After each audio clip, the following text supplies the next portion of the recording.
Assalamualaikum warahmatullahi wabarakatuh.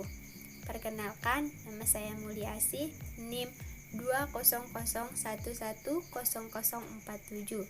Saya berasal dari kelas 1B, semester 1, Prodi FIAUD, Fakultas Tarbiyah dan Keguruan, Universitas Islam Negeri Mataram.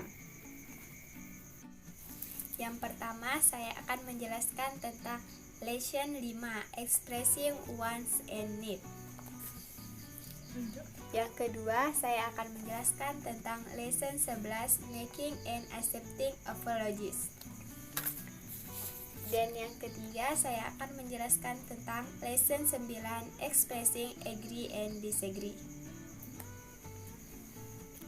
Yang pertama, saya akan menjelaskan materi tentang Expressing Wants and Needs, yaitu mengekspresikan keinginan dan kebutuhan. Keinginan, apa sih itu keinginan? Keinginan adalah sesuatu yang diinginkan oleh setiap orang, baik di masa sekarang maupun di masa yang akan datang. Keinginan setiap orang itu berbeda-beda. Misalnya, one person might want to own a car. Seseorang menginginkan sebuah mobil, while another might want to a house. Misalnya, sementara yang lainnya menginginkan sebuah rumah. Setiap orang memiliki daftar keinginan yang berbeda-beda. Masing-masing memiliki tingkatan kepentingan yang berbeda-beda.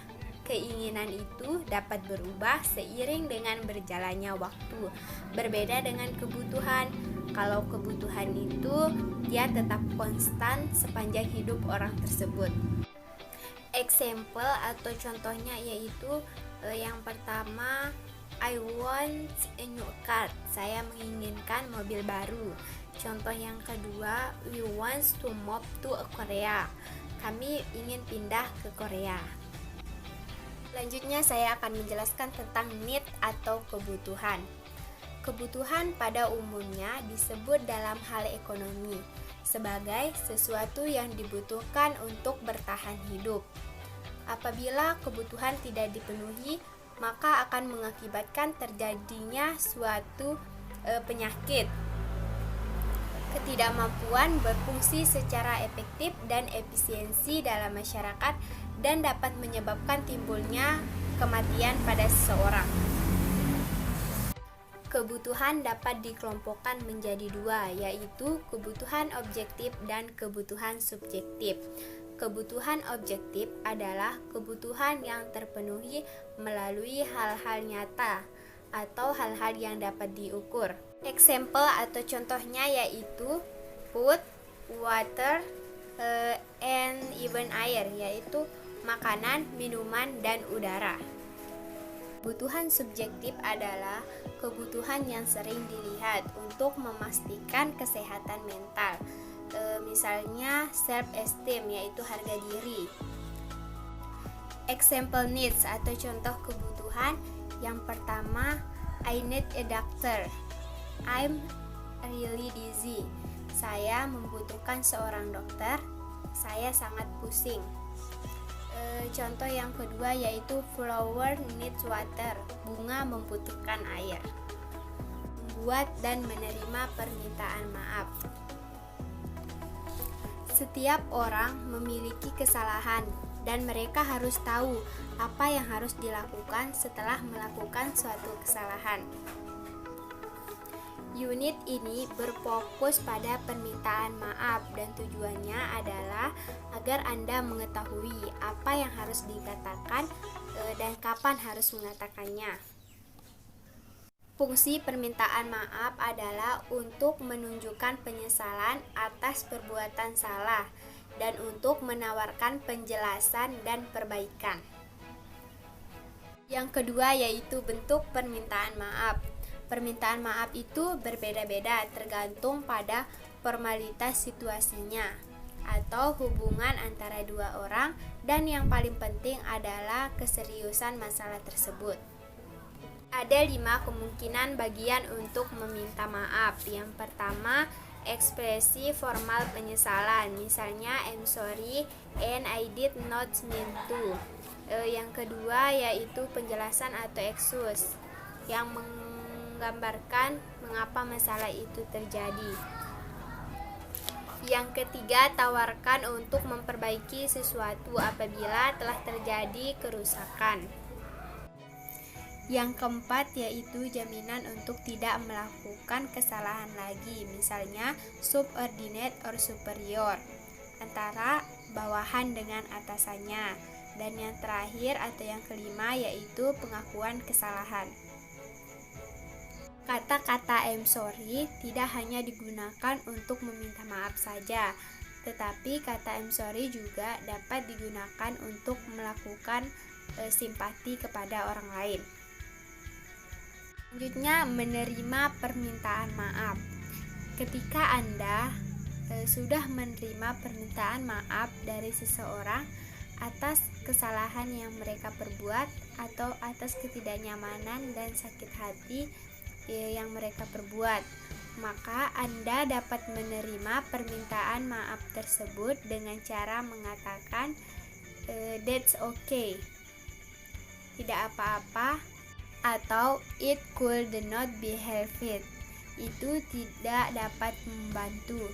Ketika Anda sudah menerima permintaan maaf dari seseorang, maka Anda telah menunjukkan bahwa semuanya telah baik-baik saja.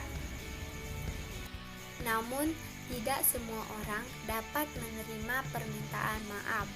Bahkan ada beberapa orang yang menolak permintaan maaf dengan cara mengucapkan no excuse atau tidak ada alasan lagi untuk perbuatan tersebut.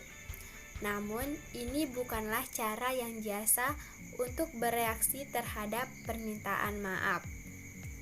Selanjutnya, saya akan menjelaskan materi yang ketiga, yaitu expressing agree and disagree, yaitu mengekspresikan setuju atau tidak setuju. Setiap orang pasti memiliki pendapat atau ide briliannya masing-masing, karena setiap orang memiliki pemikiran yang berbeda-beda. Entah sama atau tidak antara pendapat kita dengan pendapat orang lain. Jadi, oleh karena itu, ketika kita mempunyai pendapat atau ide, kita harus membicarakannya dengan orang lain. Apakah mereka itu setuju atau tidak dengan ide yang kita keluarkan. Yang pertama yaitu agree atau setuju. Example, I agree with what you said, or yes, that's right. Seseorang yang tidak memiliki pendapat atau selalu bergantungan terhadap orang lain, mengikuti apa saja yang dikatakan oleh orang lain, itu tidak akan dihormati, terutama dalam hal atasan dengan karyawannya. Tidak apa-apa kita tidak setuju dengan atasan, asal dengan cara yang dapat diterima atau dengan cara yang baik. Yang kedua yaitu disagree atau tidak setuju. Ada dua cara yang digunakan untuk tidak setuju.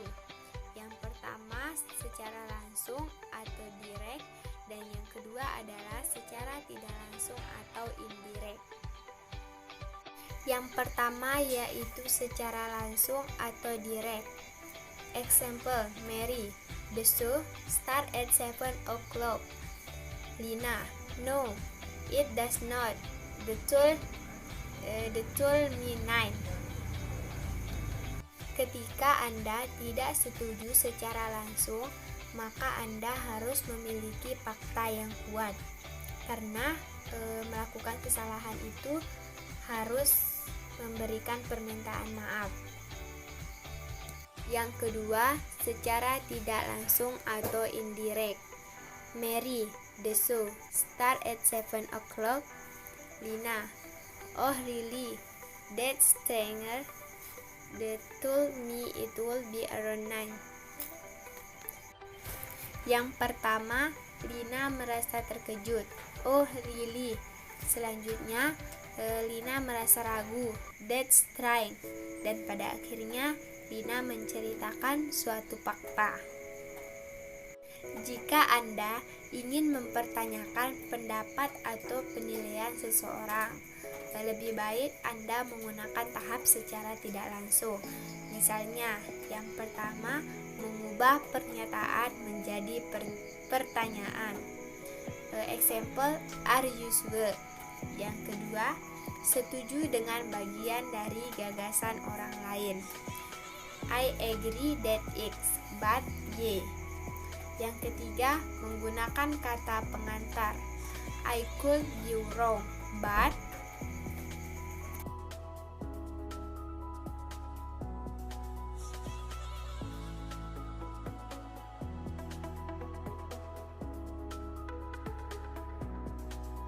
Sekian penjelasan dari saya, lebih kurangnya saya mohon maaf. Assalamualaikum warahmatullahi wabarakatuh. Salam ketulusan.